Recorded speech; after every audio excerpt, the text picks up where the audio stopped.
Estamos terminando este libro importantísimo, terminando el libro de Segunda de Reyes. Venimos, obviamente, haciendo una travesía desde el libro de Josué, ¿no? Que hemos venido estudiando seguido. Y hemos estudiado entonces Primera de Reyes, Segunda de Reyes. Y hemos visto los reyes importantes de, de Israel. Estuvimos viendo a David. También vimos jueces, Martica, no se le olvide. Ah, sí, ok. Jueces lo pasamos también. Samuel, vimos todos esos libros y comenzamos con los reinados, obviamente, de Saúl, David, Salomón y luego el reino dividido, ¿no? Y hemos estado viendo todos estos reyes en paralelo, hasta llegar al final de Segunda de Reyes, trágico final para las 10 tribus deportadas por Asiria. Se las llevó a Asiria, la deportación, a la dispersión, por causa de la idolatría.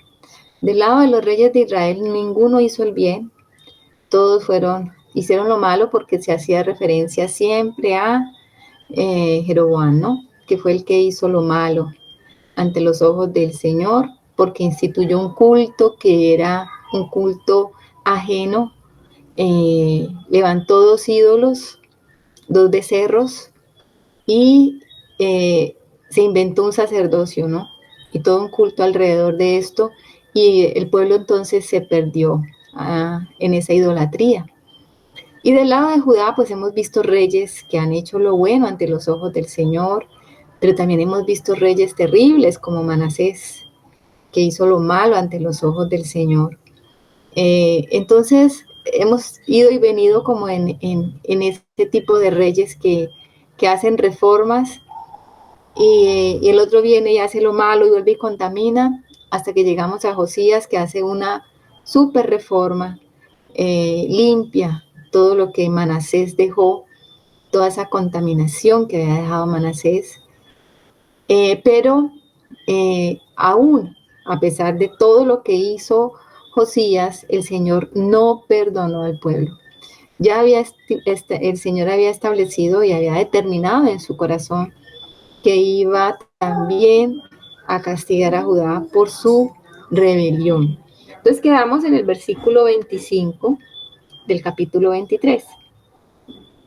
El versículo 26 dice: con todo eso, Jehová no desistió del ardor con que su gran ira se había encendido contra Judá, por todas las provocaciones con que Manasés le había irritado. Mire que ahí está. Manasés irritó tanto al Señor. Recordemos que fueron 52 años. 52 años de esa perversidad. Al final vimos que Manasés se arrepintió. Manasés es llamado como el hijo pródigo del Antiguo Testamento, porque él se arrepiente, y digamos que el Señor le restaura su comunión con él, pero no le alcanzó para quitar el juicio que el Señor ya había establecido. Dice: por todas las provocaciones con que Manasés le había irritado, y dijo Jehová: también quitaré de mi presencia a Judá, como quité a Israel, y desecharé a esta ciudad que había escogido, a Jerusalén, y la casa de la cual había yo dicho: mi nombre estará allí. El Señor estaba tan ofendido, tan irritado por todas las abominaciones con que le habían provocado, que él había establecido y había decidido que esto iba porque iba. Entonces, seguido de esto aparece la muerte de Josías. Josías va a morir en una situación un poco extraña. Uno dice, bueno, Josías, como el gran reformador que fue, un hombre que hizo la voluntad de Dios, hizo lo bueno conforme a su padre David, así dice la escritura. Y dice que no se extravió ni a izquierda ni a derecha, pero él sí comete un error al final de sus días. Dentro de la soberanía de Dios, obviamente todo está dentro de la soberanía de Dios, y nos cuesta un poco trabajo entender por qué tomó esta decisión. Y también nos cuesta mucho trabajo entender por qué el Señor le permitió tomar esta decisión. Yo tengo de pronto mi posición personal y es porque el Señor ya había decidido y establecido que los tiempos se habían cumplido y que hasta aquí venía entonces ese tiempo de refrigerio para Judá y venía entonces el tiempo del juicio. Eso es lo que yo puedo de pronto eh, decir sobre eso. Vámonos, quiero que leamos de Segunda de Crónicas. Vamos a Segunda de Crónicas para ver la muerte de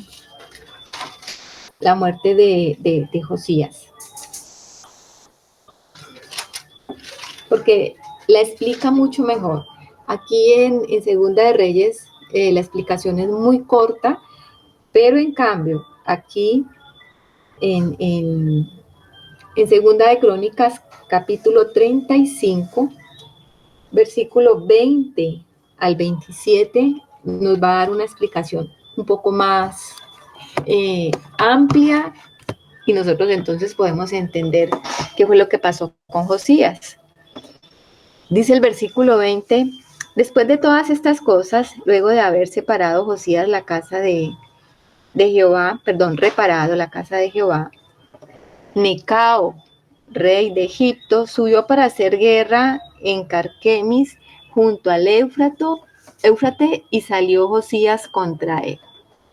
O sea, Necao salió a hacer guerra al Éufrates, pero fue contra Siria, eso sí lo dice el versículo 28 del capítulo 23, dice, los demás hechos de Josías y todo lo que hizo, bueno, en el 29 dice, en aquellos días Faraón Necao, rey de Egipto, subió contra el rey de Asiria al río Éufrates, y salió contra él el rey Josías, pero aquel así que le vio, lo mató en Meguido. Eso es lo único que va a decir, pero aquí sí va a explicar un poquito qué fue lo que pasó. Resulta que Necao, el faraón de Egipto, salió a hacer guerra contra Asiria. Ustedes saben que Asiria se estaba levantando como el gran imperio en este momento. Ya iba en decadencia Asiria, ya se había levantado, iba en decadencia. Eso lo vamos a ver más adelantico porque el imperio que va a surgir después de Asiria es Babilonia.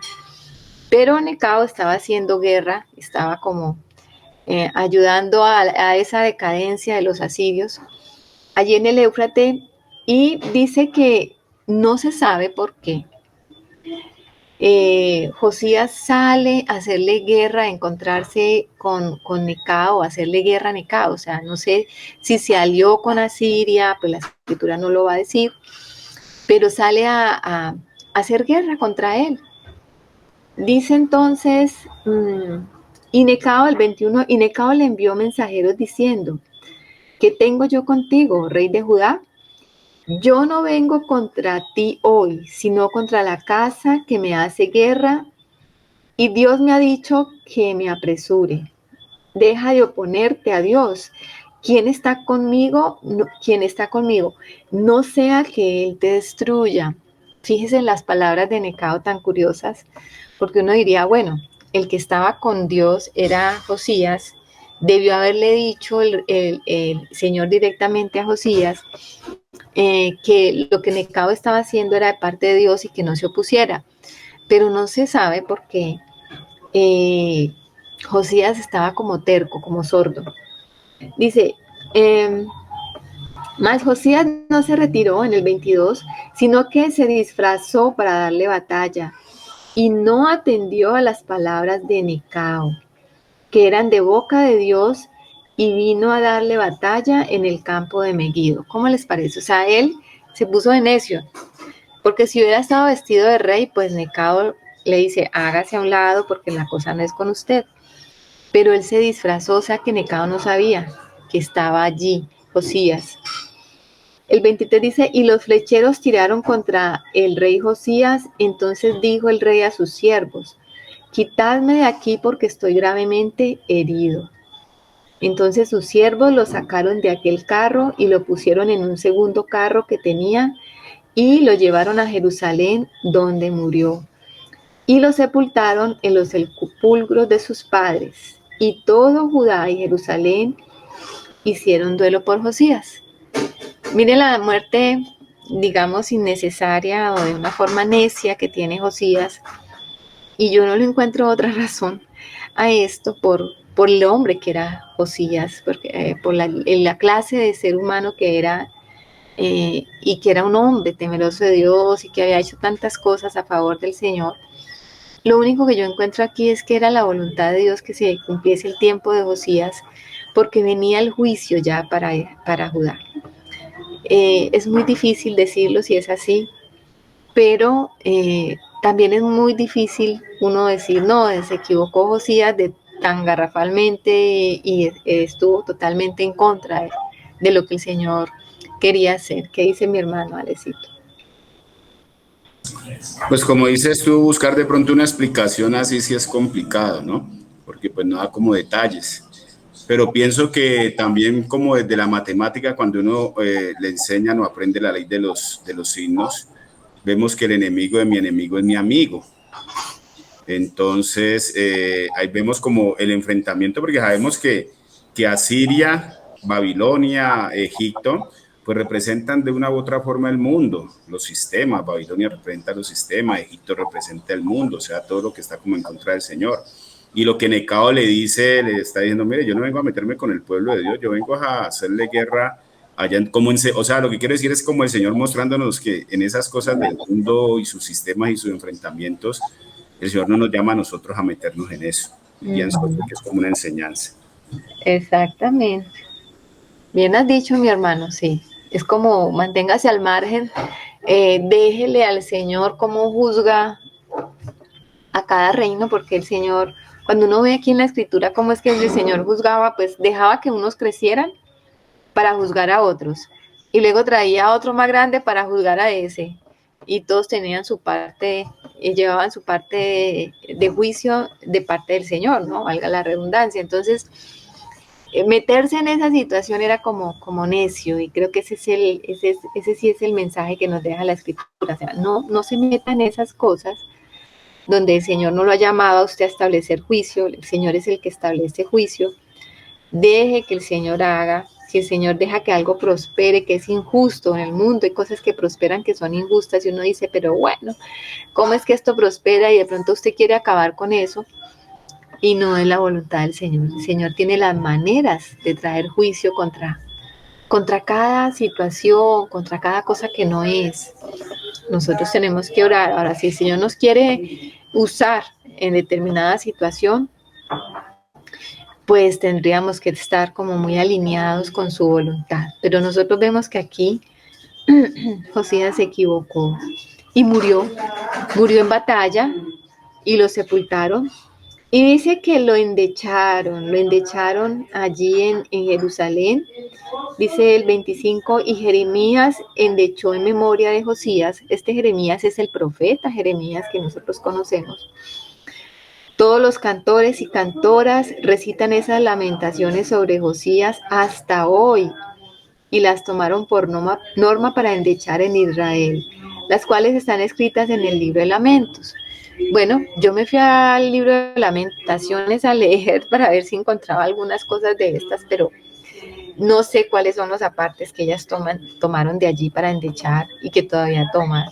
O no sé si es otra anexo a ese libro que no lo tenemos nosotros, porque no aparecen de pronto endechas para, para Josías específicamente, aunque pues todas las lamentaciones del libro de Lamentaciones pues son sobre Judá, ¿no? Son sobre Judá y sobre Israel.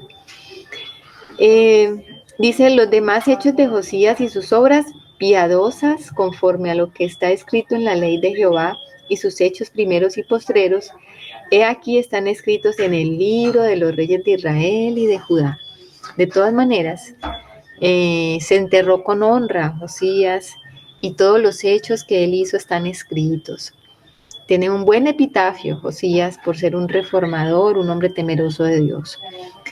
Aquí termina entonces la historia de este gran reformador, de este gran rey, el último rey reformador, el último buen rey de Judá, que hizo reformas no solo para Judá, sino también que hizo reformas al lado del territorio donde estaban las 10 tribus también, hasta Dan. Él fue hasta Dan y reformó y sacó todos los ídolos y destruyó todo lo que había hecho Acab. Y es más, todo lo que había hecho Jeroboam. Entonces vemos a este Josías ser enterrado y endechado, ¿no? Como un hombre que hizo lo bueno ante los ojos del Señor. Ahora sí, entramos entonces en el capítulo 24.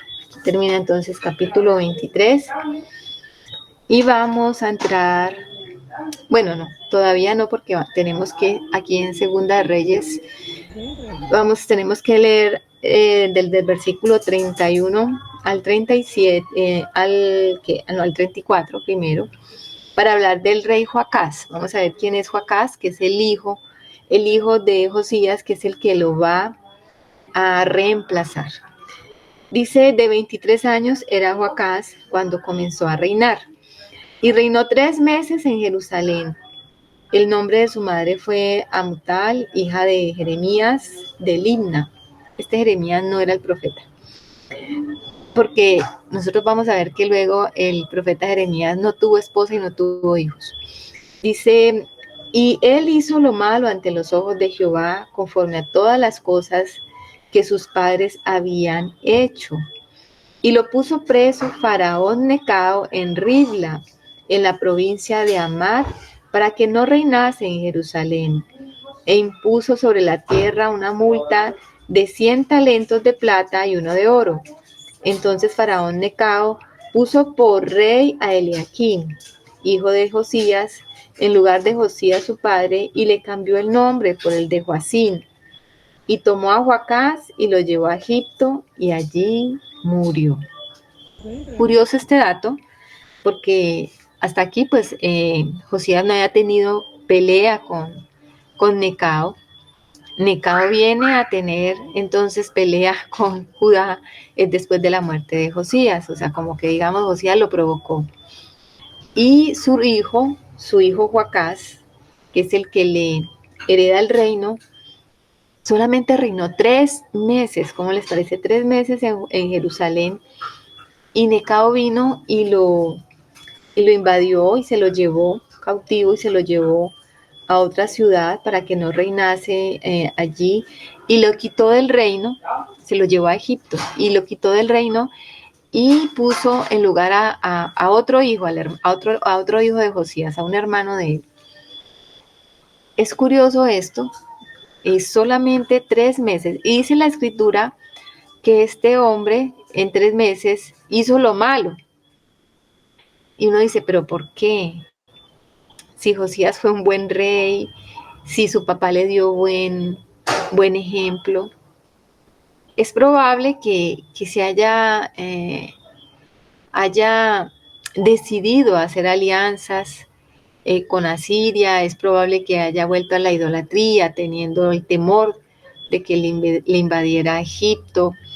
En este tiempo estos reyes se movían por mucho temor. Ustedes recuerdan que ellos mantenían haciendo esas alianzas y se reunían y se aliaban, era para protección, para que Egipto les protegiese o para que Asiria no viniera y los invadiera. O sea, ellos tenían ese tipo de alianzas y tomaban hasta los ídolos de ellos para protegerse. Es probable que haya pasado eso. Pero dice la escritura que hizo lo malo ante los ojos de Dios, o sea que no fue como su papá. Y Faraón entonces puso por rey a Eliaquim. Fíjense que curiosamente le cambia el nombre. Eliaquim significa Dios levanta, Dios ensalza. Y Necao le pone Joacín, significa Jehová establece. No sabemos por qué Necao hace esto. Seguramente le parecía más fácil de pronunciar, no sé. O porque él quiso ponerle el nombre, porque era el rey. Y bueno, eso fue lo que él decidió. Y lo pone a reinar entonces a Joacín. A Joacín. Seguidamente dice, y Joacim pagó a Faraón la plata y el oro. O sea, recordemos que le puso una multa. Vale, él es el 33. Y lo puso preso Faraón Necao en Ribla, en la provincia de Amad, para que no reinase en Jerusalén, e impuso sobre la tierra una multa de 100 talentos de plata y uno de oro. Esto era una cantidad enorme, enorme de plata y de oro. Un talento, aquí estaba más o menos colocando, viendo a lo que equivale, ¿no? Un talento en tiempos antiguos eran 34 kilogramos. O sea que por 100, pues eran 3.400 kilogramos de, de plata. O sea, imagínense eso. Y un talento en costos, en dólares hoy día de plata, equivale a 6.606 dólares cada talento. Entonces multiplique eso por 3.400. Eso era muchísimo dinero. Entonces, y era un talento de oro. En costos de hoy en día, un talento de oro es 385.350 dólares. Costaría un talento de oro. Entonces multiplique eso. Es impresionante los costos de lo que tenían que pagar como tributo a Necao. Pero dice que Joacim lo pagó, le pagó la plata y el oro. Dice, más hizo avaluar la tierra para dar el dinero conforme al mandamiento de Faraón, sacando la plata y el oro del pueblo de la tierra. O sea, ¿a quién se fue a exprimir? Pues se fue a exprimir al pueblo, se fue a sacarle la plata con impuestos al pueblo. Dice, la plata y el oro del pueblo de la tierra, de cada uno según la estimación de su hacienda, para darlo a Faraón Necao. O sea que el pueblo empezó a ser, digamos que, oprimido por esto. Dice, de 25 años era Joacim cuando comenzó a reinar, y 11 años reinó en Jerusalén. El nombre de su madre fue Zebuda, hija de Pedaías de Ruma, e hizo lo malo ante los ojos de Jehová, conforme a todas las cosas que sus padres habían hecho. O sea, este hizo lo malo ante los ojos del Señor. Este también hizo lo malo. O sea que el juicio de Dios se estaba cumpliendo. El juicio de Dios estaba ahí a las puertas. Durante el reinado de Josías, el reinado de Joacás, el reinado de Joacim y todos los últimos reyes de Judá, va a estar Jeremías, y eso es lo que vamos a ver más adelante. Como el profeta Jeremías es un actor importante en este tiempo.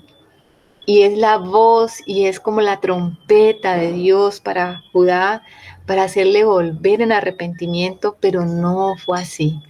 El pueblo estaba endurecido, los reyes estaban endurecidos y no escucharon la voz de Dios. En el capítulo 24 dice, en su tiempo subió en campaña Nabucodonosor, rey de Babilonia. Joacim vino a ser su siervo por 3 años. Pero luego volvió y se rebeló contra él. Pero Jehová envió contra Joacim tropas de caldeos, tropas de sirios, tropas de moabitas y tropas de amonitas, los cuales envió contra Judá para que la destruyesen, conforme a la palabra de Jehová que había hablado por sus siervos los profetas. O sea, miren que el Señor traía el juicio venía, era eminente que el juicio venía, porque el Señor ya lo había establecido así. Y no solamente vinieron los caldeos, que son los babilonios, sino que también vinieron los moabitas, vinieron los amonitas, vinieron pues los sirios, de todos lados los estaban atacando a Joacim. ¿Por qué? Porque hizo lo malo ante los ojos del Señor. Y ahora vamos a ver por qué. Dice, ciertamente vino esto contra Judá por mandato de Jehová, para quitarla de su presencia, por los pecados de Manasés y por todo lo que él hizo. asimismo por la sangre inocente que derramó, pues llenó a Jerusalén de sangre inocente. Jehová por tanto no quiso perdonar. Los demás hechos de Joacim y todo lo que hizo no está escrito en el libro de las crónicas de los reyes de Judá. Dice, y durmió Joacim con sus padres y reinó en su lugar Joaquín su hijo. Y nunca más el rey de Egipto salió de su tierra, porque el rey de Babilonia le tomó todo lo que era suyo desde el río de Egipto hasta el río Éufrates. Aquí estamos viendo el nacimiento de un nuevo imperio, o sea, Babilonia. Babilonia puso en su lugar entonces ¿a quién? A Necao. Estábamos viendo que Necao estaba haciendo expansión, estaba cobrando tributos a sus vecinos, pero cuando surgió el imperio babilonio, por eso le estaba yo diciendo que ahora a un imperio le pone el tate quieto otro imperio. De esas maneras es que el Señor trabaja. Levanta uno para establecer juicio contra otro, pero luego levanta otro más grande para establecer juicio contra ese. Y así es que el Señor hace hasta el final de los tiempos. Será así hasta que el Señor, hasta el último reino que fue levantado, que es el Señor, es el reino de nuestro Señor Jesucristo, que es el reino que está en este momento y que es el reino que va a destruir todos los reinos. Ya lo destruyó, estamos esperando el cumplimiento de todo esto. Fíjense que Joacim no escuchó al profeta Jeremías. Más adelante vamos a leer unos apartes de Jeremías donde vamos a ver esto. Durante esta primera deportación, fíjense que aquí hay una primera deportación, y en esta primera deportación va a ser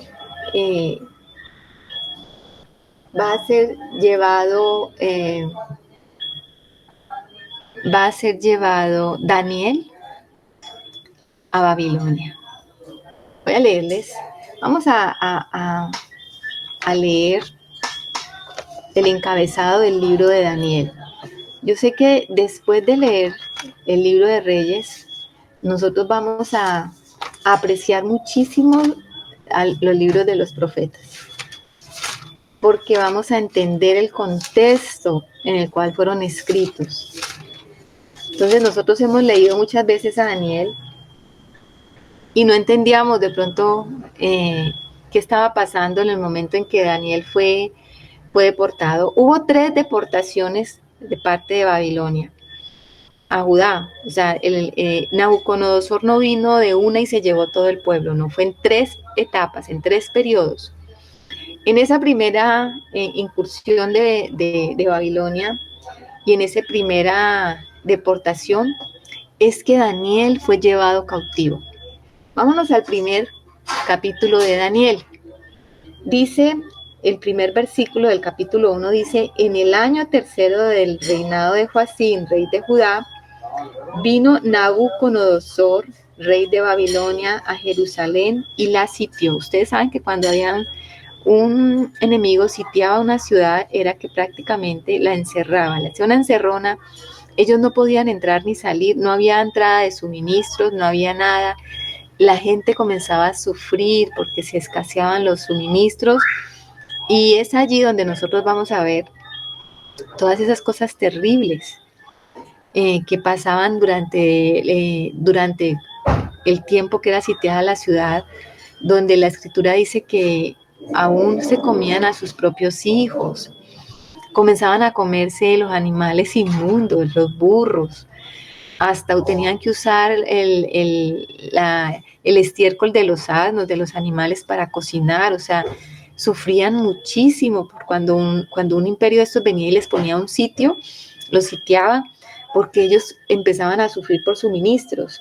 Dice el 2, y el Señor entregó en sus manos a Joacim, rey de Judá, y parte de los utensilios de la casa de Dios, y los trajo a tierra de Sinar, a la casa de su Dios, y colocó los utensilios en la casa del tesoro de su Dios. O sea que saquearon el templo con los utensilios del templo de Dios y los llevaron a la casa de otro Dios.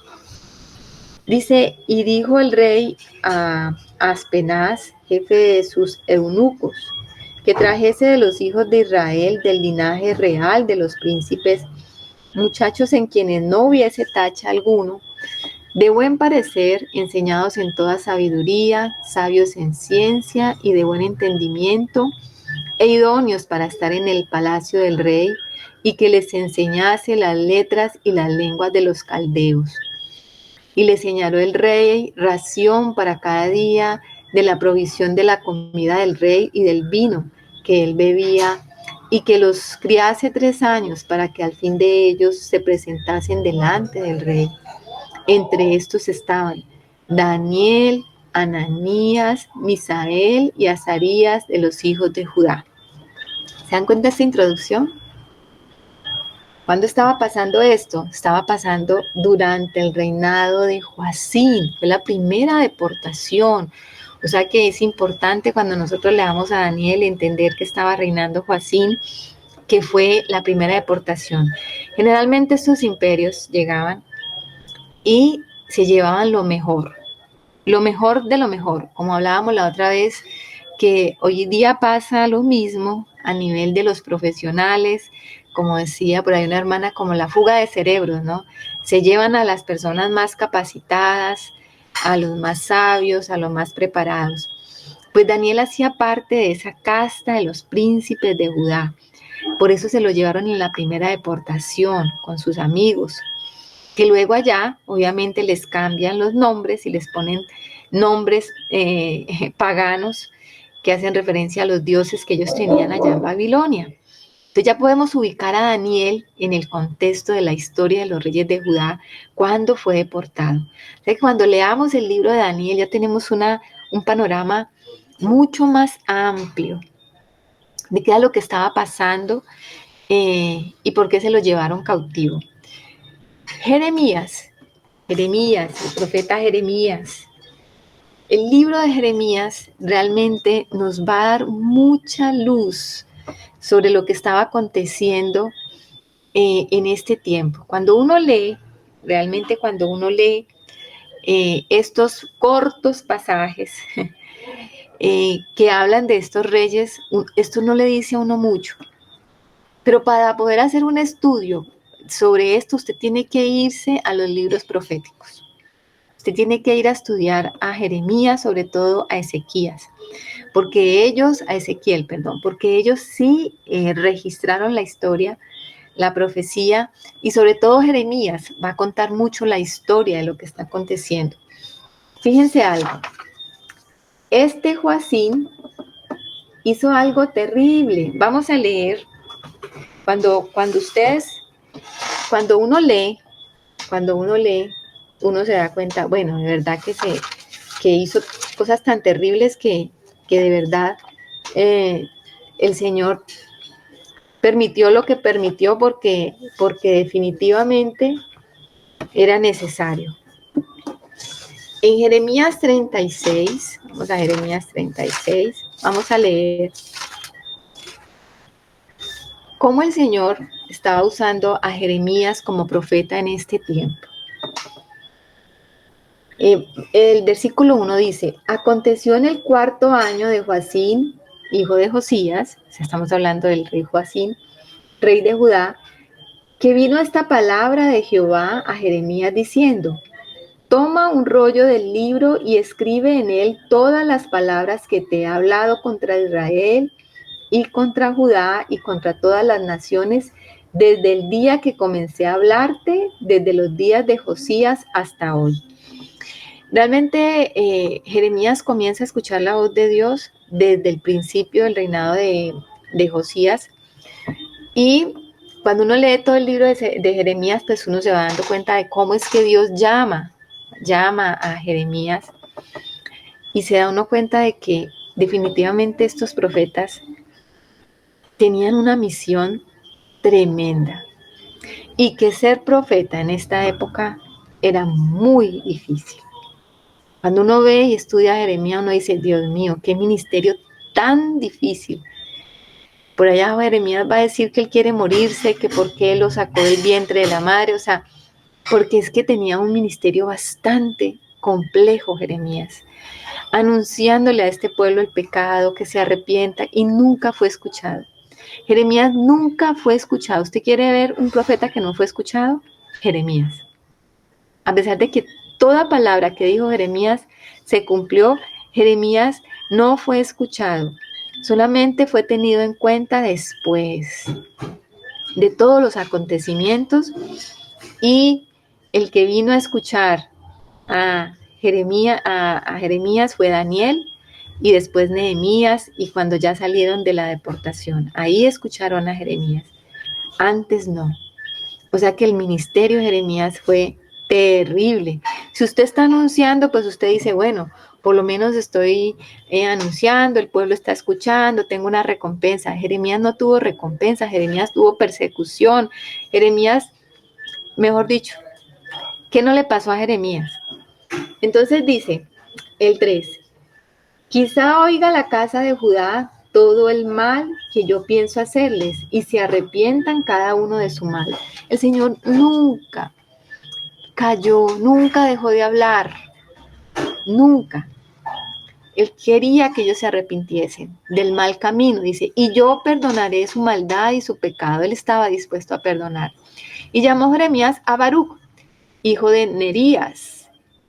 Baruc era un escriba, y era el escriba que andaba con Jeremías, y era el que se encargaba de escribir todas las profecías de Jeremías. O sea que si tenemos este libro, las profecías de Jeremías, es gracias a Baruc. Dice, escribe todas las palabras de boca de Jeremías en un rollo del libro, todas las palabras que Jehová le había hablado. Después mandó Jeremías a Baruc diciendo, a mí se me ha prohibido entrar en la casa de Jehová. ¿Cómo les parece? Jeremías era hijo del sumo sacerdote y era profeta, o sea que él también tenía derecho como sacerdote de entrar a la casa de Jehová. Pero por causa de ser profeta, por causa de anunciar todo el mal que venía contra Judá y contra Jerusalén, no lo dejaban entrar, lo habían excomulgado, lo habían sacado de la casa del Señor. ¿Cómo les parece? Entonces tuvo que mandar a Baruc a que anunciase todas estas palabras. Y dice, entra tú pues y lee de este rollo que escribiste de mi boca las palabras de Jehová a los oídos del pueblo en la casa de Jehová el día del ayuno, y las leerás también a oídos de todos los de Judá que vienen de sus ciudades. Quizá llegue la oración de ellos a la presencia de Jehová y se vuelva cada uno de su mal camino, porque grande es el furor y la ira que ha expresado Jehová contra este pueblo. Y Baruc, hijo de Nerías, hizo conforme a todas las cosas que le mandó Jeremías profeta, leyendo en el libro las palabras de Jehová en la casa de Jehová. Y aconteció en el año 5 de Joacín, hijo de Josías, rey de Judá, en el mes 9, que promulgaron ayuno en la presencia de Jehová, y todo el pueblo de Jerusalén, y a todo el pueblo que venía de las ciudades de Judá a Jerusalén. Y Baruc leyó en el libro las palabras de Jeremías en la casa de Jehová, en el aposento de Gemarías, hijo de Safán, escriba, en el atrio de arriba, a la entrada de la puerta. Allí leyó Baruc. El 11 dice, y Micaías, hijo de Gemarías, hijo de Safán, habiendo oído del libro todas las palabras de Jehová, descendió a la casa del rey, al aposento del secretario, y aquí que todos los príncipes estaban allí sentados, esto es Elisama, secretario, estaba toda la corte pues al lado del rey. Y leyeron, dice, y les contó Micaías todas las palabras que había oído cuando Baruc leyó. O sea que este hombre sí fue tocado en su corazón y dijo, eso lo tiene que saber el rey. Ya el pueblo había sido tocado en su corazón, ahora vamos a hablarle al rey para que se arrepienta, para que escuche las palabras de Jeremías. Y dice que él fue a avisarles, y dice, entonces enviaron todos los príncipes a Jehudi, hijo de Netaías, hijo de Selamías, hijo de Cusi. Bueno, dice, toma el rollo en el que leíste a oídos del pueblo y ven. Y Baruc, hijo de Nerías, tomó el rollo en su mano y vino a ellos. Y le dijeron, siéntate ahora y léelo a nosotros. Cuando oyeron todas aquellas palabras, cada uno se volvió espantado a su compañero y dijeron a Baruc, sin duda contaremos al rey de todas estas palabras. O sea, los ancianos dijeron, no, esto tiene que saberlo el rey. Esto definitivamente hay que leérselo al rey porque esto es terrible lo que viene contra nosotros. Dice, y Barú les dijo, él me dictaba de su boca, porque le preguntaron, bueno, ¿cómo fue que escribiste todo esto? Dice, pues él me dictaba de su boca todas estas palabras. Y yo escribía con tinta en el libro. Entonces dijeron los príncipes a Barú, ve y escóndete tú y Jeremías y nadie sepa dónde están. ¿Por qué? Porque los iban a matar. Ellos sabían que el rey era perverso y que si no escuchaba las palabras de este libro, iban a matar a Jeremías y a Baruch. Entonces el 20 dice, y entrando donde estaba el rey, al atrio, habiendo depositado el rollo en el aposento de Elisama, secretario, y contaron a oídos del rey todas estas palabras. Y envió el rey a Jehudi a que tomase el rollo, el cual lo tomó del aposento de Elisama, secretario, y leyó en él Jehudi a oídos del rey y a oídos de todos los príncipes que junto a el rey estaban.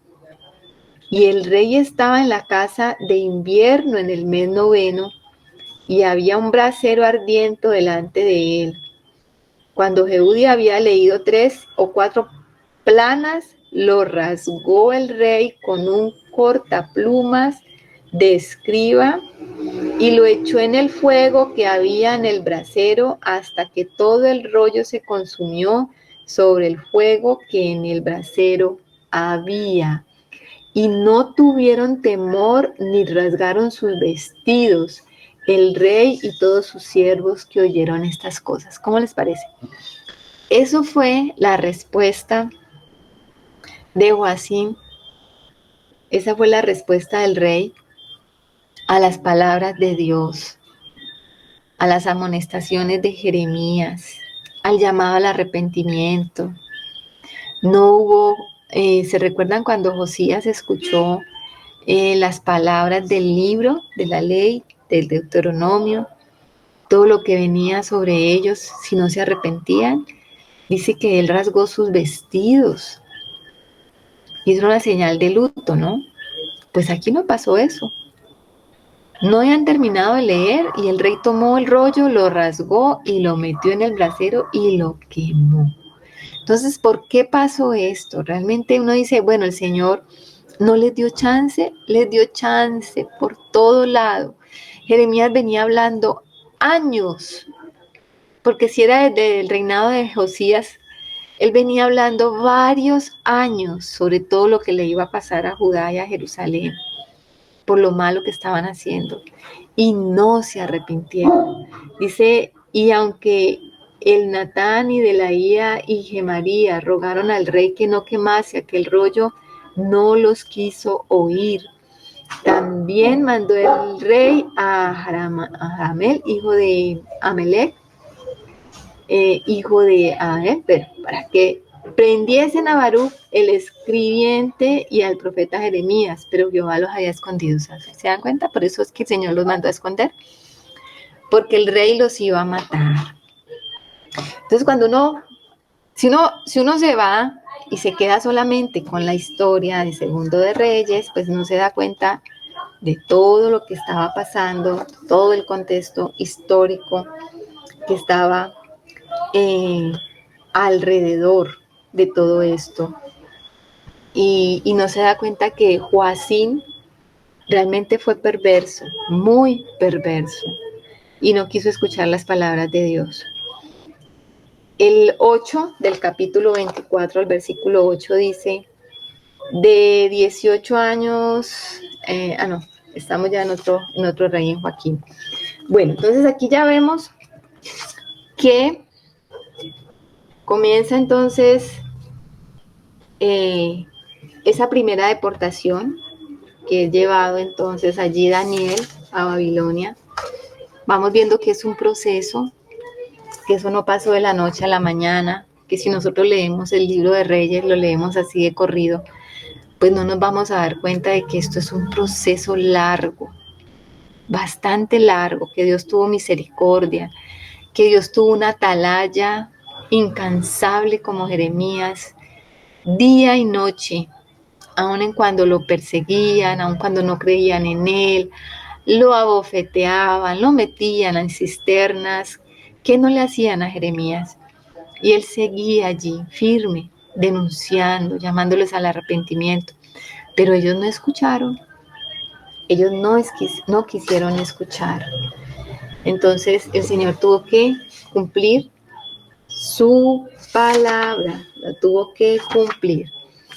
Bueno, ahora sí vamos al 24, versículo 8, dice, de 18 años era Joaquín cuando comenzó a reinar. Joaquín ya era hijo de este Joacín, dice, cuando comenzó a reinar, y reinó en Jerusalén 3 meses. El nombre de su madre fue Neusta, hija de Elnatán de Jerusalén. Dice, e hizo lo malo ante los ojos de Jehová, conforme a todas las cosas que había hecho su padre. En aquel tiempo subieron contra Jerusalén los siervos de Nabucodonosor, rey de Babilonia, y la ciudad fue sitiada. Mire, y la ciudad fue sitiada. Vino también Nabucodonosor, rey de Babilonia, contra la ciudad cuando sus siervos la tenían sitiada. Entonces salió Joaquín, rey de Judá, al rey de Babilonia, él y su madre, sus siervos, sus príncipes y sus oficiales, y lo prendió el rey de Babilonia en el 8º año de su reinado. O sea que Joaquín también hizo lo malo ante los ojos del Señor. Y durante el reinado del Joaquín viene la segunda vez que Babilonia hace la incursión a Judá y vuelve a sitiar Jerusalén. Vuelve y la pone allí en encerrona y hace la segunda deportación. Hace una segunda deportación. Vamos a leer Ezequiel.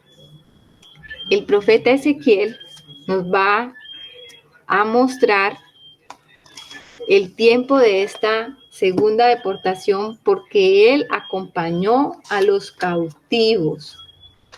Entonces vamos a ver allí a Ezequiel. Ezequiel capítulo 1, versículo 1. Aconteció en el año 30, en el mes cuarto, a los 5 días del mes, que estando yo en el medio de los cautivos, junto al río Quebar, los cielos se abrieron y vi visiones de Dios. Mire, en el 5.º año de la deportación del rey Joaquín, a los 5 días del mes, está hablando aquí Ezequiel de esa segunda deportación. Allí está Ezequiel. Ezequiel es un sacerdote que también es profeta. Y es allí en medio de los cautivos donde él va a tener la visión de la gloria de Dios y le va a ser revelada a Ezequiel todo lo que estaba aconteciendo también con Judá y con Jerusalén y por qué vino todo este juicio. Dice el 3, vino palabra de Jehová al sacerdote Ezequiel, hijo de Buzi, en la tierra de los caldeos, junto al río Quebar. Vino allí sobre él la mano de Jehová. Dice, y miré, y he aquí venía del norte un viento tempestuoso y una gran nube, con un fuego envolvente alrededor de él, un resplandor en medio del fuego, algo que parecía como bronce refulgente. Y él va entonces a comenzar a narrar la gloria de Dios. ¿Y la gloria de Dios dónde estaba entonces ahora? La gloria de Dios estaba en medio de los cautivos. Y algo que le llama a uno mucho la atención es esto. Es como el Señor tiene tanta misericordia de su pueblo. El Señor, aunque está permitiendo el juicio, el Señor ha levantado a Babilonia para traer juicio contra Judá. juicio contra Faraón también, contra Egipto. El Señor levantó a Babilonia como un imperio para traer juicio. Y entonces el Señor no se olvida de su pueblo. El Señor tiene misericordia de su pueblo. Y cuando leemos los libros a estos profetas, vamos a ver si todas las perversidades de Israel, porque el Señor se enojó contra ellos, porque el Señor permitió el juicio, pero también al final vamos a ver la restauración, la misericordia de Dios, el perdón, cómo el Señor las promesas de Dios para la restauración, todo esto está allí. Es impresionante ver el corazón de Dios, es impresionante ver cómo era necesario que ellos fueran sacudidos, era necesario que ellos fueran llevados al cautiverio porque ellos habían pecado y necesitaban arrepentirse. Y es así como a veces el Señor permite en nosotros también ese tipo de juicios, porque es la única manera en que nosotros podemos arrepentirnos. Es probable que el Señor a través de su palabra, es probable que el Señor a través de sus profetas que todavía hablan, nos haya estado llamando la atención, nos haya estado tratando de persuadir y nosotros no hagamos caso y nosotros seamos necios, de corazón, duros de servicio y no oigamos la voz del Señor. Y entonces el Señor tiene que permitir que venga sobre nuestra vida situaciones de juicio para que nosotros podamos arrepentirnos. Porque si no nos arrepentimos, no el Señor va a poder transformar nuestros corazones. Y definitivamente era necesario que ellos fueran llevados a Babilonia. Los cautivos de las 10 tribus fueron a la dispersión. Se llaman tribus perdidas de Israel.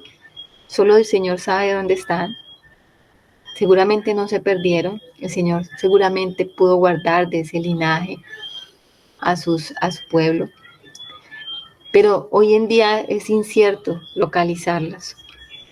Pero con Judá tuvo misericordia, porque el Señor los llevó cautivos a Babilonia. Y ellos pudieron salir de Babilonia un día y ser restaurados otra vez como nación.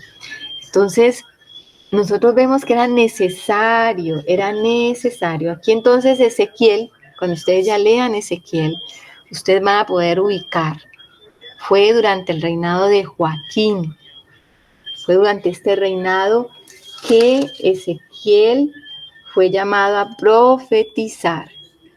Y entendemos. Y usted lee todas las palabras de Ezequiel, un profeta muy importante. Aquí es donde están las promesas del Señor también. Ustedes recuerdan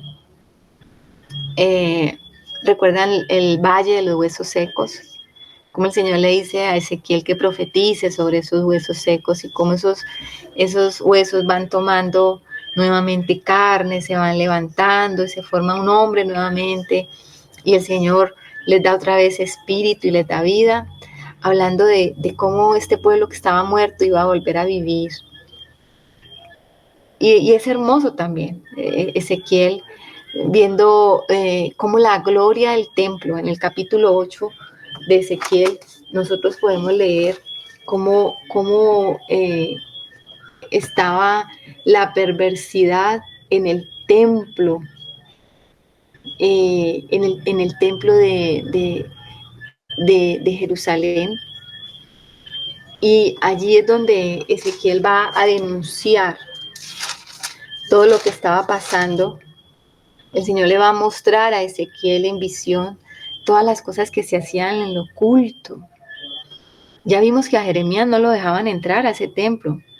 Habían cosas terribles que pasaban allí. Les voy a leer unas apartes corticos porque pues nos hace largo. Dice en el capítulo 8 de Ezequiel, en el mes sexto, en el sexto año, en el mes sexto, a los 5 días del mes, aconteció que estaba yo sentado en mi casa y los ancianos de Judá estaban sentados delante de mí y allí se posó sobre mí la mano de Jehová el Señor. Y miré, y he aquí una figura que parecía de hombre, desde los lomos para abajo, fuego. O sea, a él se le aparecía, ustedes saben que se le aparecía al Señor en esas visiones. Dice, y aquella figura extendió la mano y me tomó por las guedejas de mi cabeza, y el Espíritu me alzó sobre el cielo y la tierra y me llevó en visiones de Dios a Jerusalén, a la entrada de la puerta de adentro.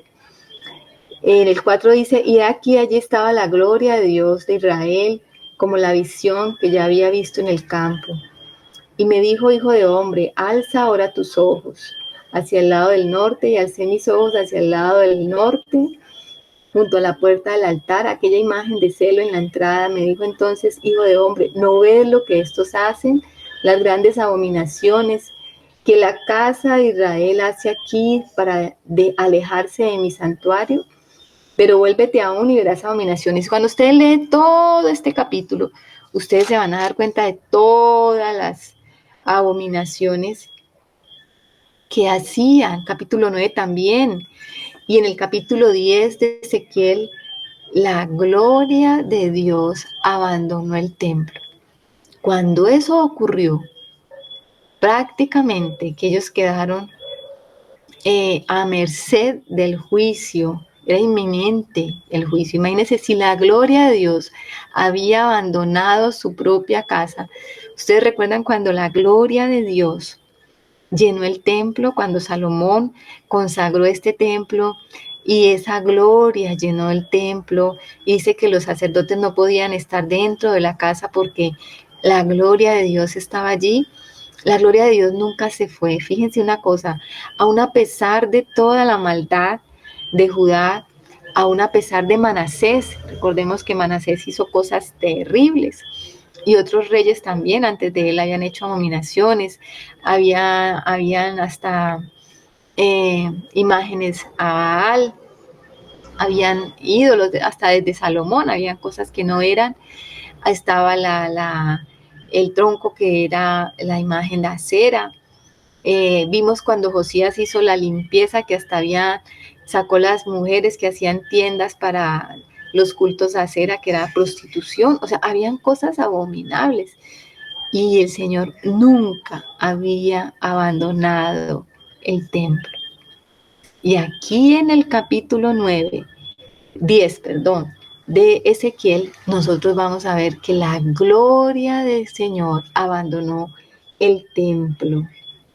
Es ahí cuando están los querubines, están los seres vivientes. Recuerdan que él va a tener esa visión.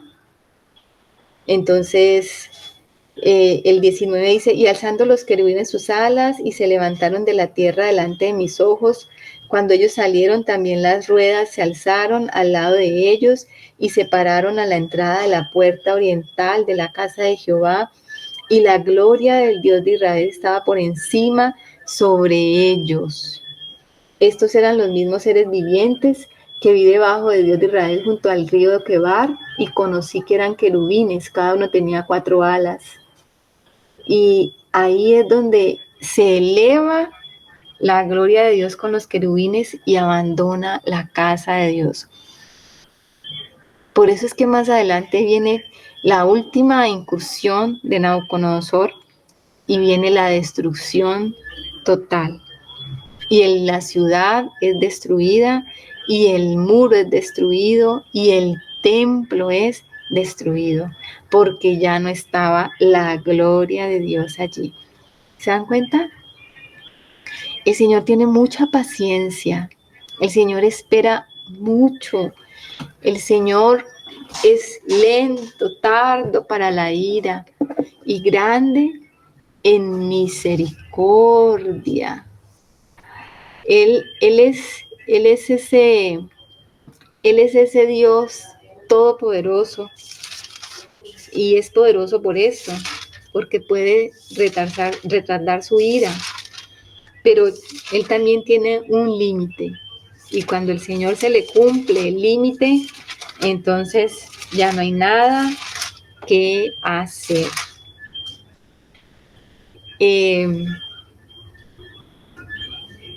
Aquí Ezequiel profetiza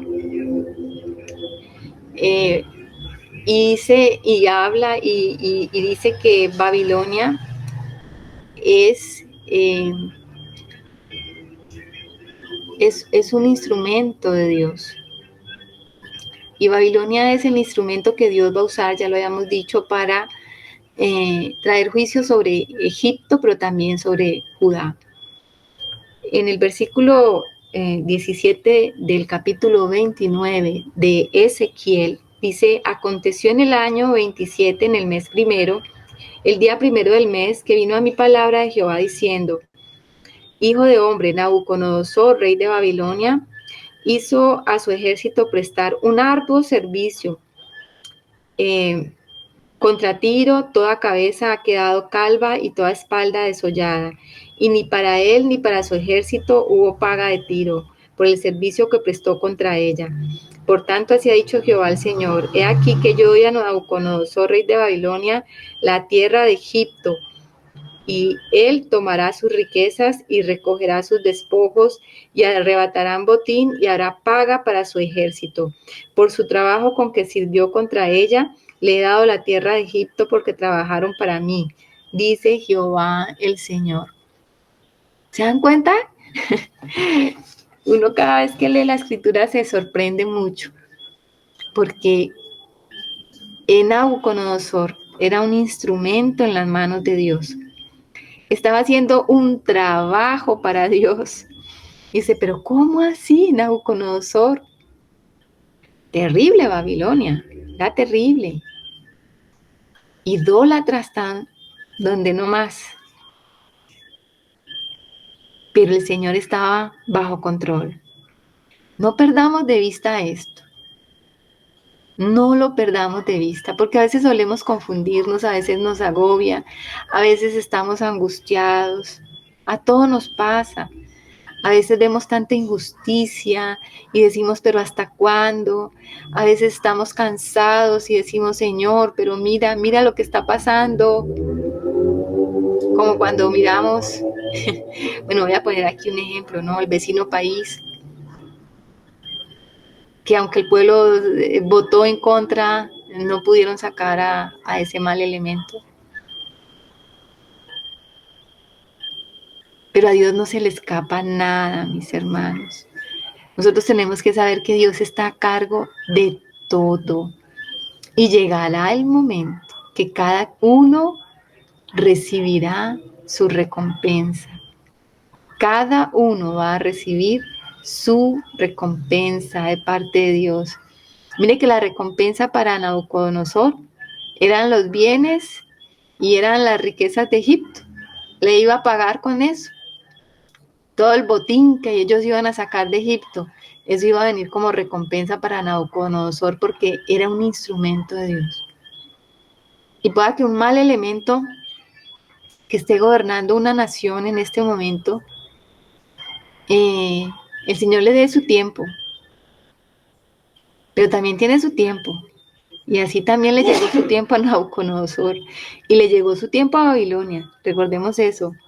Recordemos que de los grandes imperios era Asiria, a Egipto, luego Babilonia, después vino el medio persa, los medos y los persas, después Grecia, por último Roma.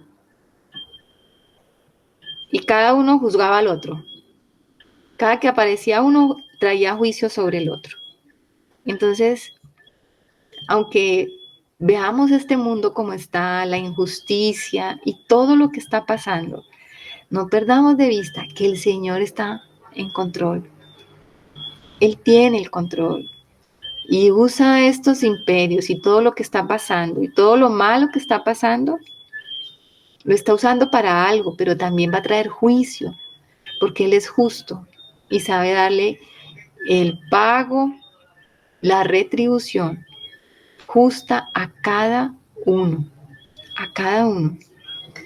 Entonces, en boca del profeta Ezequiel, yo sé que ahora cuando ustedes lean Ezequiel, Jeremías, Daniel, ustedes van a entender mucho mejor, porque van a conocer el contexto. Y cuando uno estudia estos profetas se da cuenta de la denuncia que ellos están haciendo, la denuncia que el Señor está haciendo por boca de los profetas de toda la perversidad que había en medio del pueblo. Como les digo, si leemos solamente esas eh, pequeñas porciones que tiene la escritura acerca de estos últimos reyes, no vamos a entender mucho de lo que estaba pasando, y por eso tenemos que hacer referencia a los profetas. El profeta Jeremías profetizó durante los reinados de Josías, Joaquín, Joacín y Sedequías, o sea, todos los últimos reyes que estamos viendo. Jeremías profetizó durante estos reyes. Él fue llamado en tiempos de Josías. Vamos a leerlo para que entendamos mejor a Jeremías. Y yo creo que después de esto les queda de tarea leer a Jeremías para que puedan entender realmente lo que estaba pasando. Si ustedes quieren entender la parte del cautiverio de Judá, necesariamente hay que leer el profeta Jeremías. Llevo casi 4 meses ahí, Martica. Qué bueno, mi hermano, o sea que tiene un contexto. Sí, de lo que has estado hablando. Ya estoy llegando al final, al 40. Exacto, maravilloso. Mire lo que dice Jeremías 3:6.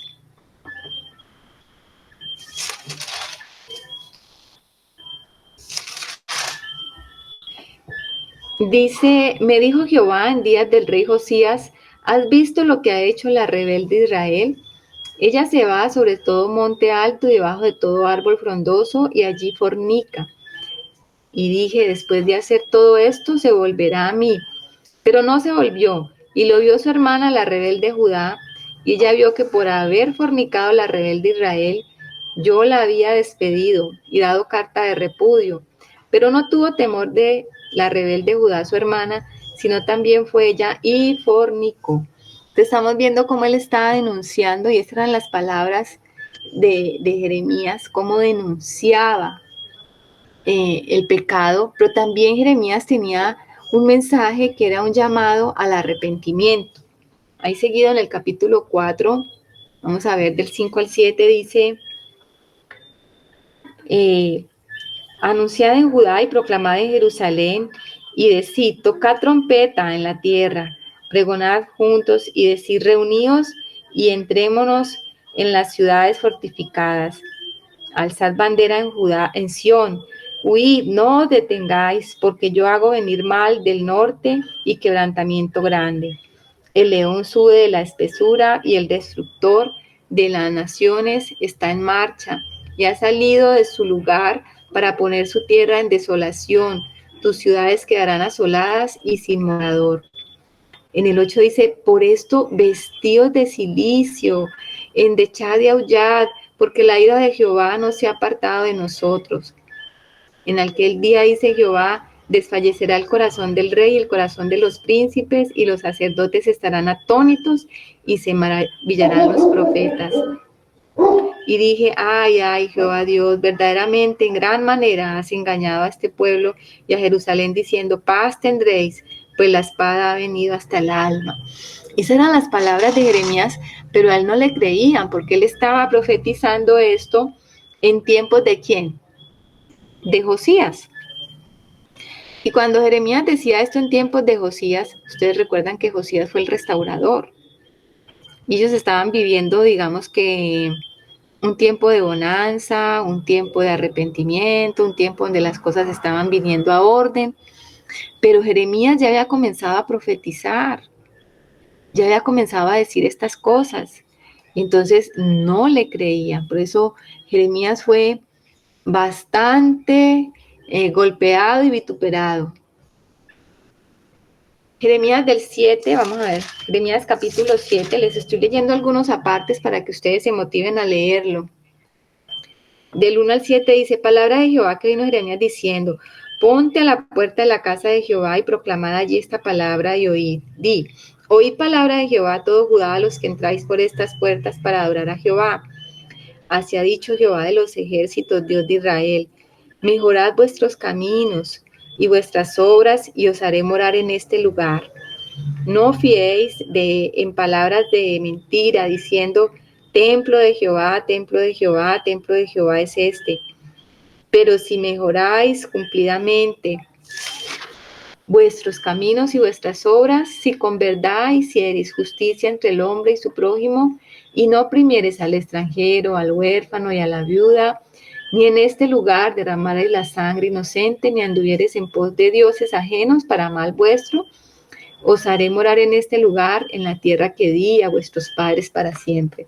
O sea, siempre estaba el Señor llamando la atención a través de Jeremías. Jeremías entonces era la voz, era la trompeta de Dios en este tiempo para Judá. ¿Cómo era el corazón de Jeremías? Vamos a ver el corazón de este profeta. ¿Cómo era su corazón? Era un profeta muy sensible. Jeremías era un profeta que le dolía mucho la situación del pueblo. Por eso el Señor lo escogió, porque tenía una sensibilidad muy especial por el pueblo y también una sensibilidad para el Señor. Dice en palabras de Jeremías capítulo 9, dice, oh, si mi cabeza se hiciese aguas y mis ojos fuentes de lágrimas, para que llore día y noche los muertos de la hija de mi pueblo. Oh, quien me hiciese en el desierto un albergue de caminantes para que dejase a mi pueblo y de ellos me apartase, porque todos ellos son adúlteros, congregación de prevaricadores. Y empieza pues a profetizarles, y era un hombre sensible, por eso le llaman a Jeremías el profeta llorón, así se conoce, ¿no? Como el profeta llorón en términos coloquiales. Era un profeta muy sensible. Jeremías 15, vamos a leer el capítulo 15, el versículo 10 al 21. Lamento de Jeremías, dice, ay de mi madre mía, que me engendraste, hombre de contienda y hombre de discordia para toda la tierra. Nunca he dado ni tomado en préstamo y todos me maldicen. Sea así, oh Jehová, si no te he rogado por su bien, si no he suplicado ante ti en favor del enemigo en tiempo de aflicción y en época de angustia. Porque ¿puede alguno quebrar el hierro y el hierro del norte y el del bronce? Tus riquezas y tus tesoros entregaste a la rapiña, sin ningún precio, por todos tus pecados y en todo tu territorio. Te haré servir a tus enemigos en tierra que no conoces, porque fuego se ha encendido en mi furor y arderá sobre vosotros. Tú lo sabes, oh Jehová, acuérdate de mí y visítame, y véngame de mis enemigos. No me reproches en la prolongación de tu enojo. Sabes que por amor de ti sufro afrenta. Dice, fueron halladas tus palabras y yo las comí. Y tu palabra me fue por gozo y por alegría de mi corazón, porque tu nombre se invocó sobre mí, oh Jehová, Dios de los ejércitos. No me senté en compañía de voladores, ni me engreí a causa de tu profecía. Me senté solo, porque me llenaste de indignación. Entonces, Jeremías era así, sensible para el Señor, tenía un corazón especial, un corazón que le dolía el pueblo y le dolía también el Señor. Y fue fiel, Jeremías, hasta el final, hablando las palabras de Dios. A Jeremías el Señor le manda como profeta. En este tiempo los profetas con su vida tenían que predicar. Y el Señor le da algunas órdenes a Jeremías. En el capítulo 16 se le dan unas órdenes especiales a Jeremías como profeta. Él no puede tomar mujer ni tener hijos. Mire lo que dice. El 2 dice, no tomarás para ti mujer, ni tendrás hijos ni hijas en este lugar, porque se ha dicho Jehová acerca de los hijos, de las hijas que nazcan en este lugar, de sus madres que los den a luz y de los padres que los engendren en esta tierra. De dolorosas enfermedades morirán, no serán plañidos ni enterrados, serán como estiércol sobre la faz de la tierra. También le dice en el 5, no entres en casa de luto, ni vayas a lamentar, ni los consueles, porque yo he quitado mi paz de este pueblo, dice Jehová.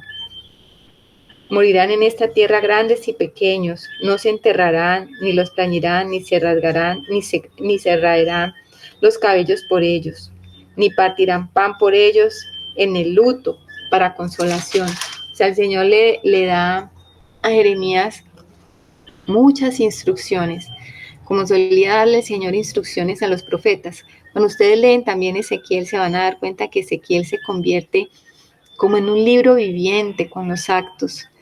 Por allá le dice el Señor que se acueste de un lado por tantos meses, que luego se acueste del otro por tantos meses, que eso significa una cosa, y así, que cocine su comida con estiércol. O sea, toda una cantidad de cosas que les dice el Señor a los profetas, porque ellos son como rollos andantes y hablantes, o sea, su vida habla, sus acciones hablan, no solamente sus palabras. Y entonces este tipo de profetas son los que el Señor llamó para este tiempo tan importante del pueblo de Dios, pero no fueron escuchados. Nosotros vamos a ver cómo fue perseguido Jeremías por este mensaje. No era bueno ser profeta.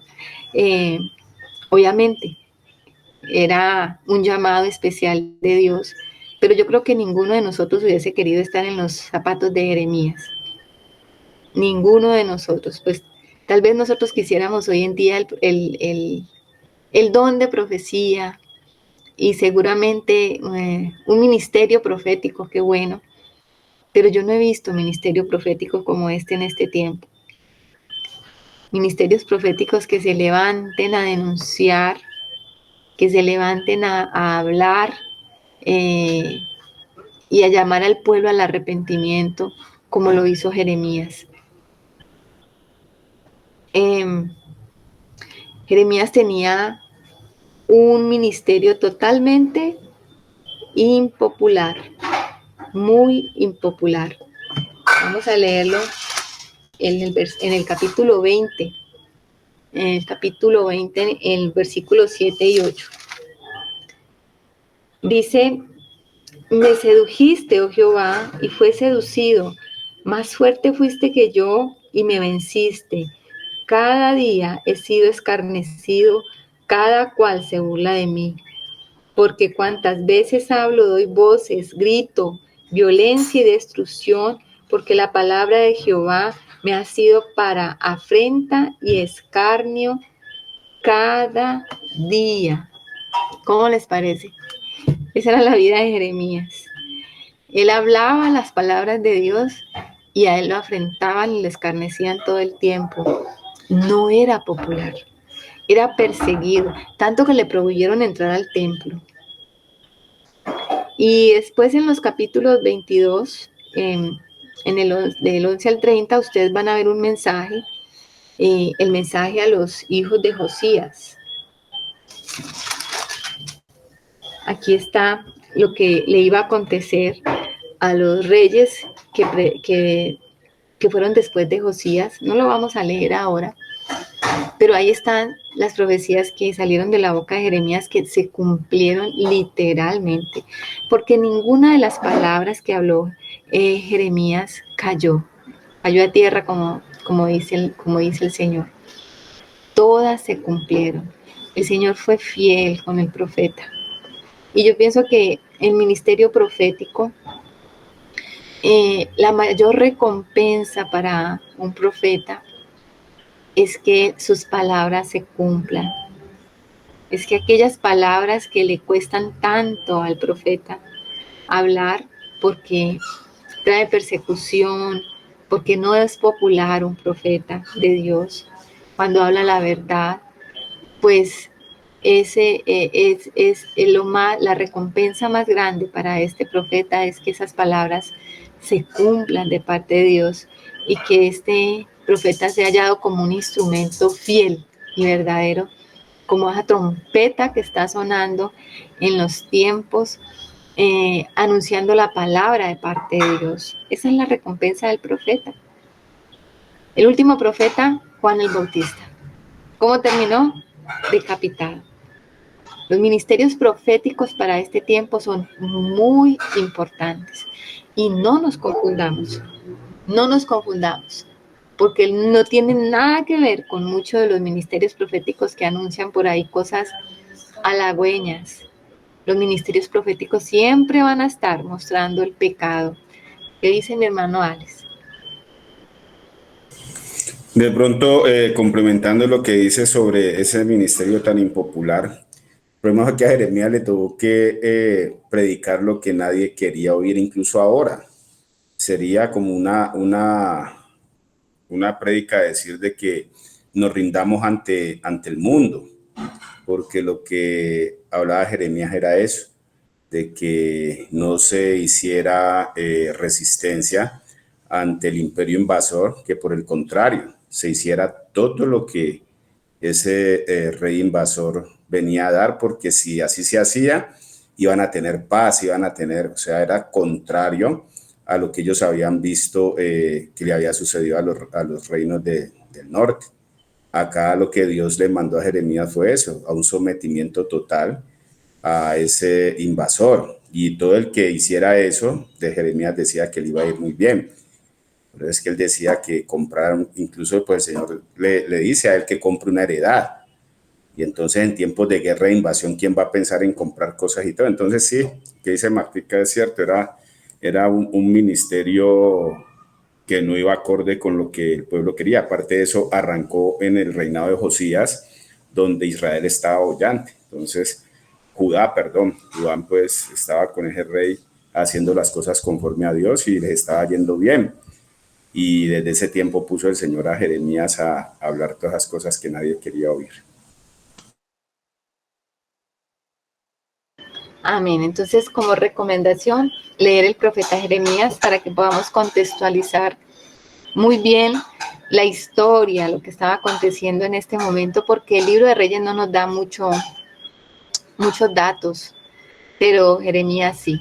Jeremías ampliamente nos va a hablar de lo que estaba pasando, de todo lo que él está denunciando, cómo fue maltratado Jeremías, eso lo vamos a ver en 8 días, con el último tramo de esta historia, con el último rey que vamos a ver, que es el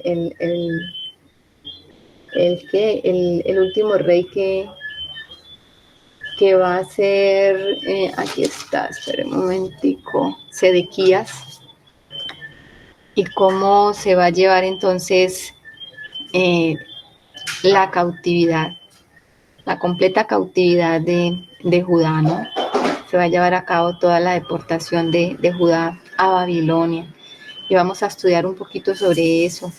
Muy importante, ¿qué tiene que ver con nosotros ahora? Porque pareciese que no tuviera nada que ver, pero cuando nosotros estudiamos los libros proféticos, resulta que los profetas también profetizaron contra las naciones, profetizaron contra las naciones, contra los imperios, en todos los tiempos, y la profecía que ellos hablaron no fue una profecía que era limitada a ese espacio-tiempo, sino que es una profecía que abarca nuestros tiempos y tiene que ver aún con nosotros. Por eso es tan importante que, conociendo la historia, contextualizando la historia, nosotros podamos conocer también cuál es la palabra que el Señor tiene para nosotros en este tiempo.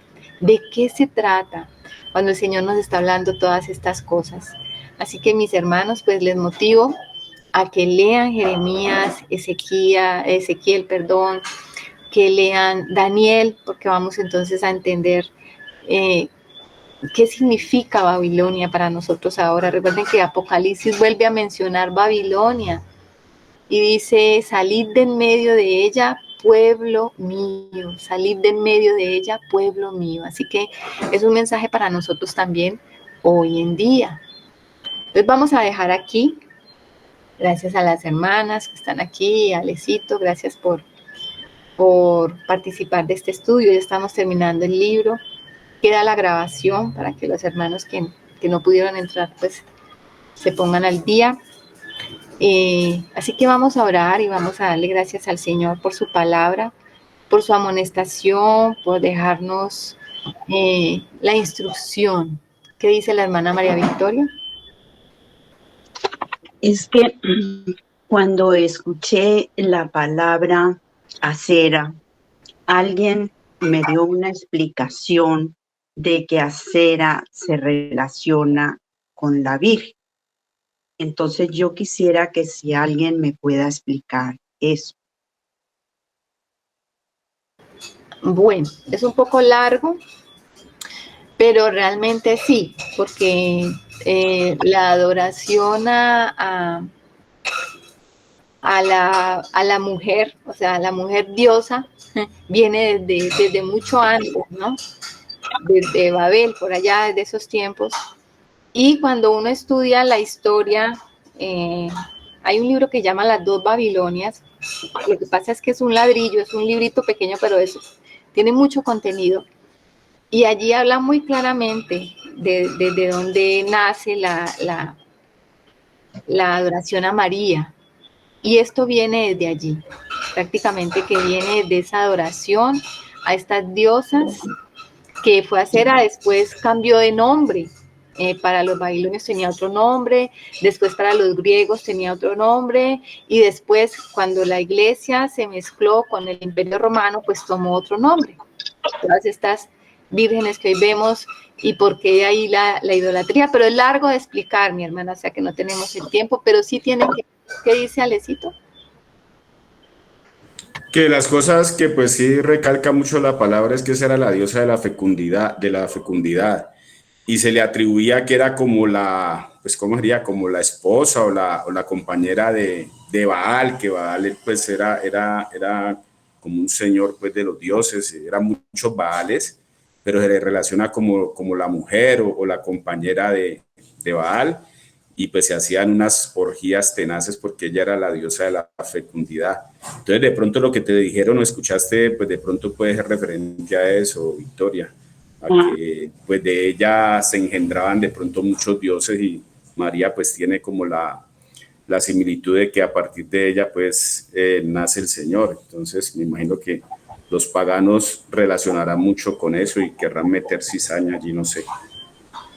Porque estoy notando que hay muchos grupos en Cali y en Colombia dedicados a la Virgen y al Rosario. Sí. Entonces yo sí quería entender eso, el Rosario y la Virgen. Pues tendrás que estudiar un poco sobre el tema, María Victoria, te recomiendo que busques sobre el tema, de pronto si lo quieres estudiar en internet, aparece un poquito sobre esa historia, y también sobre historia romana, ¿no? Iglesia Católica Romana, porque la cuestión de María no es desde la iglesia primitiva, eso es nuevo, ¿no? Entonces, ¿desde qué año se estableció?